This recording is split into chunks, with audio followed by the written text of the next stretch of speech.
Hello and welcome to Quickfire Reviews, your no BS, straight to the point entertainment review channel. In today's video, we're checking out Star Wars Jedi Survivor, so let's get into it.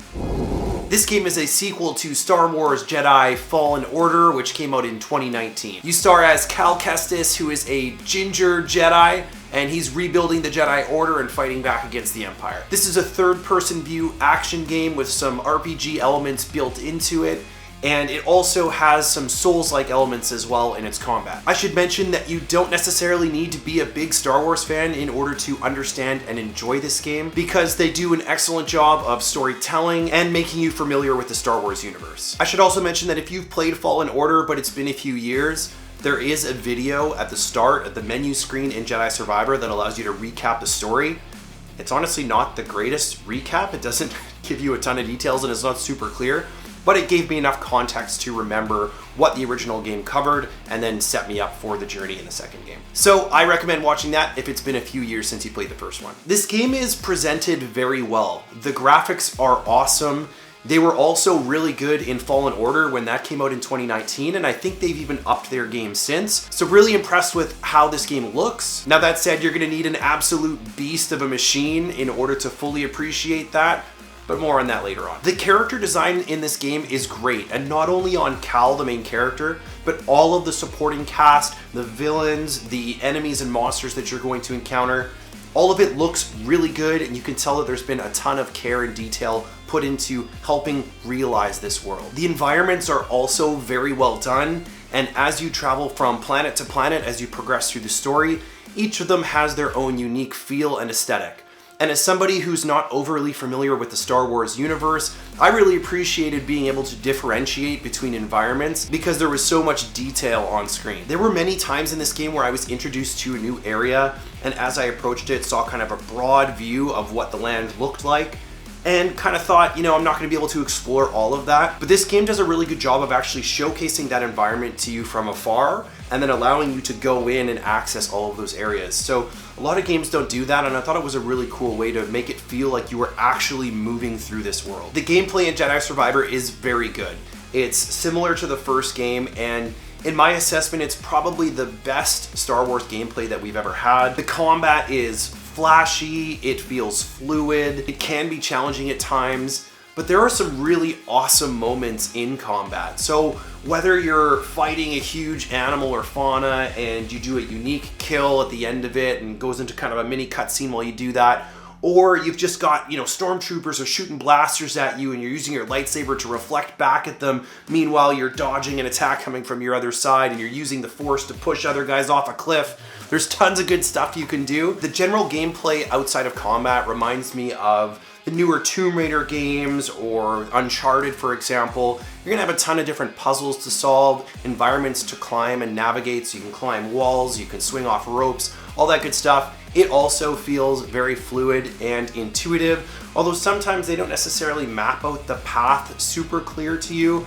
That said, it's fun to be able to figure it out. I like the puzzles in this game. They're not overly complex, but they're fun enough to work through and take enough time that you don't get frustrated or bored while working through it. When it comes to the RPG elements of this game, there's a bunch of character progression options. The first is that you're gonna have 5 different lightsaber stances to choose from. They all feel unique and different, and they all have their own benefits and drawbacks. So for example, you can have your basic lightsaber stance, which is like a basic sword stance, if you will. You can break that into 2 different lightsabers for a dual wield. There's also a blaster stance. There's a bunch of different options. Each of them do feel unique, and they each have their own skill tree which you can progress as well. So you can unlock skills as you level up. Speaking of leveling up, there are several ways that you can gain experience in order to exchange them for new skills. The first and most obvious, of course, is just killing enemies. You're gonna gain experience for that.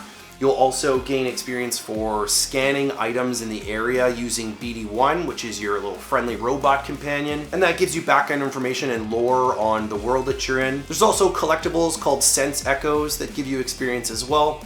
So over time, as you accumulate those experience points, you'll be able to rest at meditation spots to exchange them for new skills. As I mentioned before, each lightsaber stance has its own skill tree, so you can unlock skills there. There's also one for resilience, which does things like improve your overall health bar. There's Jedi options where you can unlock, greater force abilities, things like mind control, the ability to pull all enemies into you, and much more. Speaking of skills, one of the things that I really appreciate about this game is that in the last game, you spent a lot of time accumulating those skills so that you truly become a Jedi. In this game, they don't start you from square one. You drop back in with those same skills unlocked, and even in the first area, there's going to be some enemies that you can one-shot. So you feel powerful at the beginning of this game. And of course, as you progress, the enemies get tougher, so you have to continue to up your skills.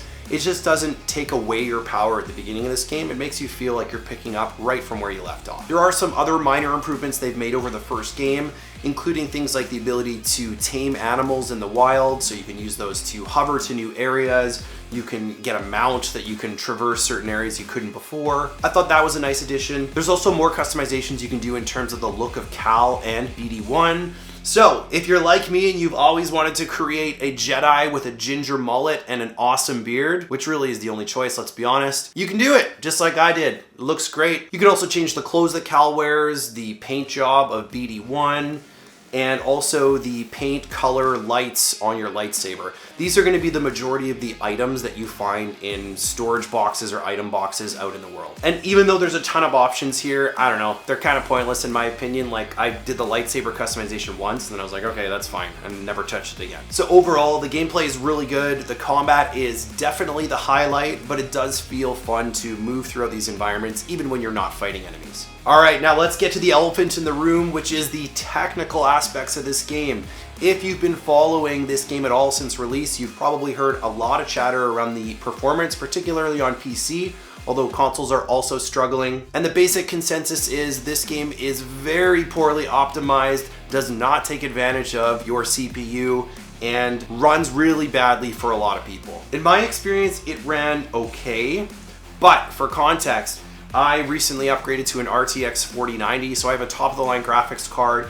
I did put everything on epic settings, the highest settings possible, and if I turn ray tracing off, I could get kind of a steady 50 FPS. If you're running a mid-range or even an upper mid-range PC, I would just make sure you temper your expectations for how well this game is gonna run. I'm hearing that a lot of people are stuck around 30 to 40 frames per second, and often that's even playing at like 1440p with high or medium settings. So just make sure that if you do pick this one up, you're either gonna need a really powerful machine to get everything you want from it, or until they start patching it, you might experience some lackluster performance. One final note on this, my understanding is that the developers were probably quite aware of these technical challenges prior to release.